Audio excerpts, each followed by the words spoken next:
अस्सलाम वालेकुम। आ चुके हैं हम लोग एक बार फिर से एक और नई रिएक्शन वीडियो के साथ। तो आज की जो वीडियो का टाइटल है वो है हाउ बिग इज़ टाटा। मतलब टाटा बिजनेस के रिलेटेड हमें बहुत सारे लोगों के कमेंट्स थे और ये बोला था कि इसके ऊपर रिएक्शन होना चाहिए, तो लेके आए अभी हम लोग इसके ऊपर रिएक्शन। और देखते हैं इस वीडियो के अंदर क्या है, टाटा बिज़नेस कितना बड़ा बिज़नेस है और ये कब शुरू हुआ, कब इसने कैसे सक्सेस पाया और क्या क्या चीज़ें हैं, सारी की सारी वो इसके अंदर डिटेल्स होंगी, वो सारी की सारी जानेंगे। और मैं हूँ सैम और मैं उनिश। करें स्टार्ट। हाँ चलो करते हैं स्टार्ट। इस वीडियो का लिंक आप लोगों को डिस्क्रिप्शन में मिल जाएगा और जो ओरिजिनल वीडियो है उसका लिंक डिस्क्रिप्शन में मिल जाएगा।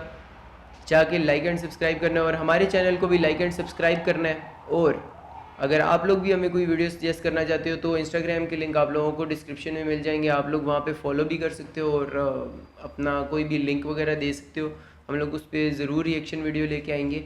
और लेट्स गो, अभी स्टार्ट करते हैं। दोस्तों, एक समय ऐसा हुआ करता था जब दुनिया भर के लोग यह समझते थे कि भारत सिर्फ और सिर्फ किसानों का एक देश है, जहां पर लोग खेती बाड़ी के अलावा कुछ भी नहीं कर सकते। हालांकि यह बात किसी को कहां पता थी कि भारत के अंदर एक ऐसी कंपनी बनेगी जो कि न केवल एशिया बल्कि पूरी दुनिया को ही अपना ताकत दिखा पाएगी। जी हाँ दोस्तों, हम बात कर रहे हैं दशकों पहले शुरू हुई कंपनी टाटा ग्रुप के बारे में, जिसने पूरी दुनिया को यह दिखाया कि भारत ये इंडिया का मेरे ख्याल से सबसे बड़ा ग्रुप है। पता है कुछ इसके बारे में? नहीं, थोड़ा बहुत पता है। कृषि प्रधान देश होने के साथ साथ केमिकल्स, कम्युनिकेशंस, मोटर्स और पावर जैसे बहुत सारे क्षेत्रों में आगे जा सकता है। और दोस्तों, सारे टाटा तो ग्रुप इसके के अंदर आ एम्पायर जाते की हैं। अगर बात करें तो यह भारत के अलग अलग सेक्टर्स में तो है ही, लेकिन इसके अलावा यह दुनिया भर के भी ज़्यादातर देशों में अपनी शानदार प्रोडक्ट्स और सर्विसेज मुहैया कराने के लिए जाना जाता है। और आज की इस वीडियो में भी हम टाटा ग्रुप के फैले हुए इसी साम्राज्य के बारे में ही बात करेंगे। तो दोस्तों, टाटा की अगर शुरुआत की बात की जाए तो 1868 में इस कंपनी को जमशेदजी टाटा के द्वारा शुरू किया गया था। दरअसल जमशेदजी 1868 में टाटा के शुरू हुआ पिता इसका। भी एक व्यापारी थे और बहुत इसी पुराना वजह ये से इसकी जमशेदजी का बुनियाद भी रखी मन थी। शुरू से ही बिजनेस में लगने लगा था। और फिर इसी दौरान उन्हें अपने पिता के काम के सिलसिले में विदेश जाने के मौके मिले और फिर वहां जाकर उन्होंने अलग अलग तरह के बिजनेसेस और इंडस्ट्रीज को देखकर बहुत कुछ सीखा। और फिर भारत वापस आने के बाद उन्होंने ठान लिया कि वह अपने देश के अंदर ही कुछ ऐसा करेंगे जिसके बारे में पहले कभी किसी ने सोचा ही ना हो। वाओ यार। और फिर इसी जिद्द के साथ 1868 में यहाँ पे अगर कोई और बंदा होता ना, वो यही सोचता कि यार मैं अपने इस कंट्री के अंदर आके क्यों करूँ। जैसे कि अगर हाँ। कोई पाकिस्तानी है वो बाहर जाके देखेगा ना, तो वो बोलेगा ये मैं उधर ही सोचेगा क्यों ना करूँ, इधर। वहाँ पे बिजनेस क्यों ना करूँ, मेरे पास जो पैसा है। हाँ। लेकिन एक अच्छी सोच एक कंट्री को कैसे चेंज करती है। उन्होंने 21,000 रुपए लगाकर एक ट्रेडिंग कंपनी की 21,000 से शुरुआत की। स्टार्ट लिया था। हाँ। हालांकि 21 यह रकम आज के समय में तो मामूली सा लगता पुराने में है, तो बहुत लेकिन काफी उस होगी जमाने ना। में इसकी कीमत बहुत ही ज्यादा थी। और फिर एक ट्रेडिंग कंपनी के तौर पर ही टाटा की शुरुआत हुई।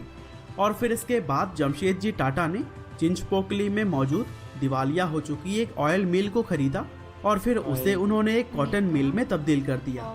हालांकि फायदा देखकर जमशेद जी ने उस मिल को 2 साल के बाद काफी अच्छे खासे अच्छा, वो मुनाफे में बेच बेच दिया था। और दोस्तों, शुरुआती समय में सफलता पाने के बाद से जमशेद जी ने अलग अलग क्षेत्रों में अपने हाथ आजमाने शुरू कर दिए और उन्होंने अपने जीवन का 4 उद्देश्य बना लिया, जिसमें पहला आयरन और स्टील कंपनी की स्थापना करना, दूसरा वर्ल्ड क्लास होटल खोलना, तीसरा वर्ल्ड क्लास इंस्टीट्यूट खोलना और चौथा हाइड्रो इलेक्ट्रिक प्लांट लगाना था। हालांकि इन सपनों में सिर्फ होटल खोलने का ही सपना जमशेद जी ताज अपनी होटल लाइफ है। में पूरा कर सके प्यारा कितना और लग रहा है ना। 1904 में 65 साल की उम्र में उन्होंने इस दुनिया को अलविदा कह दिया। अच्छा, वो और फिर 1965 इसके बाद बात उनके होगी। सपने को उनके बेटे दोराबजी टाटा ने पूरा करना शुरू किया, जिसमें दोराबजी ने अपने पिता के मृत्यु के 3 साल बाद 1907 में टाटा स्टील की शुरुआत की। तो वहीं 1911 में उन्होंने देश के लोगों के लिए इंडियन इंस्टीट्यूट ऑफ साइंस जैसी वर्ल्ड क्लास कितना इंस्टीट्यूट अच्छा खोली। बेटा था। और जमशेद जी का जो अंतिम सपना हाइड्रो इलेक्ट्रिक प्लांट लगाने का था, उसे भी दोराब जी ने 1919 में पूरा कर दिया। हाँ। और फिर ज़्यादा टाइम आगे नहीं लगा चलकर जल्दी। 1938 में जब JRD टाटा को टाटा ग्रुप का चेयरमैन बनाया गया, तब इस पद पर रहते हुए टाटा ग्रुप ने बुलंदियों की उन ऊंचाइयों को छुआ जिसकी लोग सिर्फ कल्पना कर सकते थे। लेकिन दोस्तों, JRD टाटा के आने के बाद से ऐसा क्या हुआ जिससे टाटा ग्रुप ने बुलंदियों को छुआ, यह बात जानने से पहले हम आज के स्पॉन्सर की बात कर लेते हैं, जो कि है गेम्स बनाने वाली कंपनी। इसको हम लोग थोड़ा सा आगे कर देते हैं।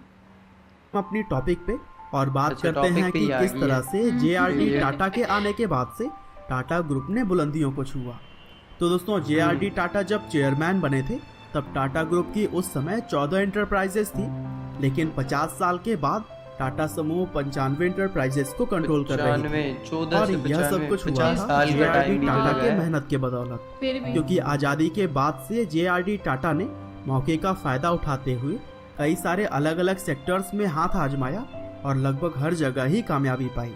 और यही वजह थी कि chemicals, technology, cosmetics, marketing, engineering, manufacturing, T और सॉफ्टवेयर सर्विसेज जैसे ही कई सारे क्षेत्रों में टाटा टॉप पर पहुंच गया। और दोस्तों, 2019 आते आते टाटा का साम्राज्य इतना ज़्यादा फैल चुका है कि टाटा ग्रुप आज के समय में दुनिया के सबसे बड़े कंपनियों के संगठन के तौर पर गिना जाता है। और दुबई के अंदर बसेस भी, जो मतलब नॉर्मल बसेस और कुछ अच्छी बसेस भी हैं, वो भी मैं देखा था। पहले मुझे साइन का नहीं पता था, तो वहाँ पे मेरा एक इंडियन दोस्त था, मुझे उसने बताया था कि ये हमारे इंडिया की कंपनी है। मतलब उस टाइम इतना रिसर्च वगैरह नहीं करता था, तो उसने बताया था कि ये टाटा कंपनी की बसेस हैं, तो जो कि इंडिया में बनती हैं। 2019 के पता डेटा चला को अब अगर तो देखा गाड़ियाँ जाए तो इतनी इसमें काम प्यारी करने प्यारी वाले बनती हैं। लोगों की संख्या करीब करीब 8 लाख है। और 8 दोस्तों, अगर लाख बात करें लोग। टाटा के कुछ मुख्य इंडस्ट्रीज की, तो वो Tata chemicals, Tata communications, Tata consultancy services, Tata consumer products, Tata भाई। मोटर्स, टाटा सब पावर, कुछ ये टाटा छोड़ा भी स्टील, है। टाटा इंटरनेशनल, वोल्टास, टाटा टाइटन और ताज होटल्स की तरह ही बहुत सारे। ताज होटल। और दोस्तों, बहुत मैं मतलब कोई भी ऐसी चीज़ नहीं है इंडिया के अंदर, अगर आप मतलब परचेज़ करना चाहो तो टाटा कंपनी की आप हर चीज़ परचेज़ कर सकते हो, खाने की चीज़ से लेकर ट्रैवल तक की सारी। सब मेरे ख्याल से टाटा। प्लेन नहीं कम बना लोगों रहे को अभी। पता हाँ। होगा कि या टाटा वो की भी हो कमाई सकता का है बनाया ज्यादातर हो। हिस्सा दूसरे देशों से अपनी शानदार प्रोडक्ट्स और सर्विसेज के लिए आता है। और अपने देश की यह कंपनी रोजगार देने के मामले में भी एप्पल और गूगल जैसी कंपनियों से भी कहीं ऊपर है। और दोस्तों, टाटा ट्रस्ट, जो कि टाटा ग्रुप का चैरिटेबल फाउंडेशन है, वह बहुत सारे लोगों की भलाई के लिए काम करता है। ये भी अच्छी और यही चीज़ है। वजह है कि रतन टाटा जैसे इंसान सबसे अमीर होने के बावजूद भी अपने दरिया दिली की वजह से अमीरों के टॉप 100 के लिस्ट में भी नहीं आते हैं, क्योंकि वह अपने और कंपनी के फायदे का ज्यादातर हिस्सा देश के जरूरतमंद लोगों के लिए दान कर देते हैं।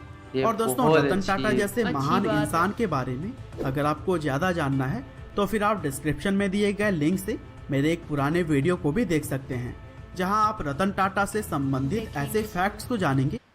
ये हम लोग ज़रूर चेक करेंगे। वैसे यार मतलब इस तरीके से इतना बिजनेस को उठाना, और ये एक ऐसा बिजनेस है, मतलब एक ऐसी कंपनी है जिसने इंडिया के अंदर ही, मतलब बाहर की कंट्रीज में भी काम किया और और इंडिया के अंदर भी, पहले तो इंडिया के अंदर ही किया ना, फिर बाहर अंदर गया। से स्टार्ट किया। और मतलब आइडिया कहाँ से चला, इन्होंने अपने दादा परदादा की ना, मतलब एक उन्होंने जो सोच रखी उसको उन्होंने आगे आगे लेके लेके गए। ऐसा भी तो कर सकते, छोड़ देते, लेकिन छोड़ा नहीं, आगे लेके ही उस गए। नाम को लेके चले, और उस नाम को मतलब आज ऐसा नाम बनाया कि पूरे इंडिया में क्या पूरी वर्ल्ड में नाम है। तो अभी जिस तरह चीज़ें दिखा रहे हैं आप, मतलब नॉर्मल वो ट्रैवल सॉफ्ट की भी और खाने की भी, हर चीज ही, स्टील हो गया, सब कुछ ही टाटा टाटा।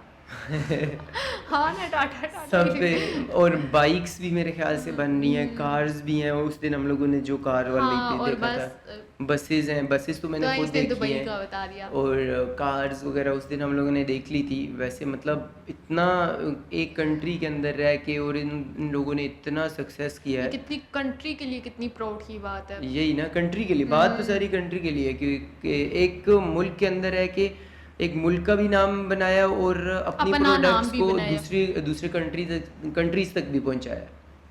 तो बेस्ट ऑफ लक, एंड ऐसे ही हंसते रहो, फूलते रहो, मुस्कुराते रहो।